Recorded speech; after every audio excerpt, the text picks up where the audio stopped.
हर साल भारत में 3.5 million ton से भी ज्यादा प्लास्टिक का कचरा बनता है। सोचिए कितना ज्यादा। यह सब कचरा हमारे शहरों, गांव, हर जगह फैला हुआ है, जो या तो जलाया जाता है या समुद्र में चला जाता है। लेकिन सोचो, अगर यह कचरा हमारे घर में बिजली का बिल कम करे, गाड़ी में पेट्रोल डाले और देश का फॉरेन ऑयल इंपोर्ट बिल 30-40% घट जाए तो साउंड्स इम्पॉसिबल? नहीं, ये टेक्नोलॉजी पहले से एग्जिस्ट करती है। लेकिन सवाल यह है, फिर आज तक सरकार ने इस पर काम क्यों नहीं किया? आइए तर्क के साथ समझते हैं।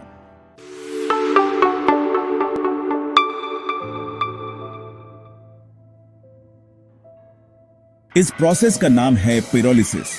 इसमें प्लास्टिक को ऑक्सीजन फ्री एनवायरनमेंट में हाई टेम्परेचर पर हीट किया जाता है, जिसे वो ब्रेक होकर फ्यूल बनाता है, पेट्रोल, डीजल और गैस। साइंस क्लियर है, 1 किलो प्लास्टिक से लगभग 700-800 मिलीलीटर फ्यूल बन सकता है।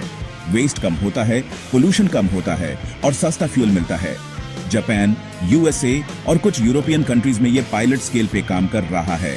तो सवाल सिंपल है, जब भारत आईटी, स्पेस और न्यूक्लियर पावर में ग्लोबल लीडर बन सकता है, तो प्लास्टिक से पेट्रोल क्यों नहीं बना सकता? कुछ साल पहले भारत के एक साइंटिस्ट ने घर पर छोटी रिफाइनरी बनाई थी जो प्लास्टिक से पेट्रोल निकाल रही थी। लोकल मीडिया ने कवर किया, सोशल मीडिया पर वायरल हुआ। लेकिन आज उनका प्रोजेक्ट कहां है? क्या सरकार ने उनका पेटेंट खरीदा? क्या बड़े स्केल पे प्लांट बनाया? नहीं, साइलेंस। क्यों?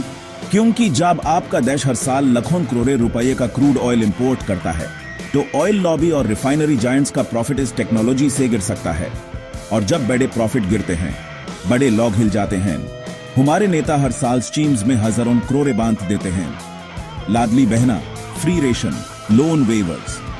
मेनन स्कीम्स के खिलाफ नहीं हूं, पर यह पैसा अगर 200-300 प्लास्टिक टू फ्यूल रिफाइनरीज लगाने में यूज हो, तो हम अपने ऑयल इंपोर्ट का पैसा बचा सकते हैं, प्लास्टिक पोल्यूशन कम कर सकते हैं, लाख नौकरियां क्रिएट कर सकते हैं। तो क्यों नहीं होता? और हां, अगर सरकार को लगता है कि इस फ्यूल से टैक्स नहीं मिलेगा, तो टैक्स लगाओ। किसने रोका है? जितना पेट्रोल कंपनी से लेते हो, उतना इसमें भी ले लो। लेकिन यहां मुद्दा टैक्स का नहीं, मुद्दा है कि बड़े कॉर्पोरेट हाउसेस का प्रॉफिट सेफ रहे। आपने कभी प्राइम टाइम डिबेट में सुना है कि एंकर प्लास्टिक तो पेट्रोल पर सवाल उठा रहा हो? नहीं। क्यों?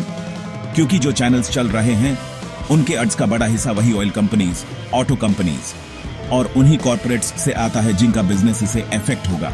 ये वही करेंगे जो उनके एडवर्टाइजर्स को स्वीट करे। आपके लिए सच लाना उनकी प्रायोरिटी नहीं है। सोचिए, एक तरफ समुद्र में मर रही मछलियां, फ्लड से बढ़ रहा प्लास्टिक पोल्यूशन, दूसरी तरफ 110 रुपये लीटर का पेट्रोल। हम टेक्नोलॉजी के जमाने में जी रहे हैं, फिर भी सोल्यूशन ड्रॉअर में बैंड है। अगर हम आवाज नहीं उठाएंगे, सवाल नहीं पूछेंगे, तो कोई नहीं पूछेगा। कमेंट में लिखिए, आप चाहते हो कि भारत प्लास्टिक से पेट्रोल बनाए, और इस वीडियो को शेयर करो ताकि लोग समझें कि यह सिर्फ एक टेक्नोलॉजी का सवाल नहीं, यह देश के फ्यूचर का सवाल है।